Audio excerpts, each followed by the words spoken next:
ジュアル的には両チームさんの完封勝ちでしたね。圧倒的すぎましたね、あの人はね。多分あれでビビらすみたいなのもあるんよね、作戦的に。ではちょっと見かけ直して結果終わっちゃったんで。いや、見かけ倒しちゃうし、優勝するし、来年。来年な。来年に行きたいな。じゃあ、用意していただいていいですか。ちなみに、これって商品あるっけ？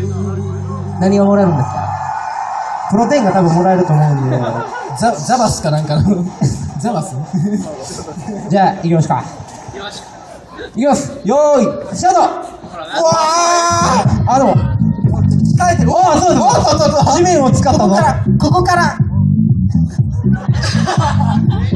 体勢がすごいな。でも、めっちゃ右足で攻撃してる。足の掛け合い、一種格闘技ちゃうで、これ。終了かー。はい。というわけで、哲さんのちなみに勝利でーす。なんで足かけたんですか？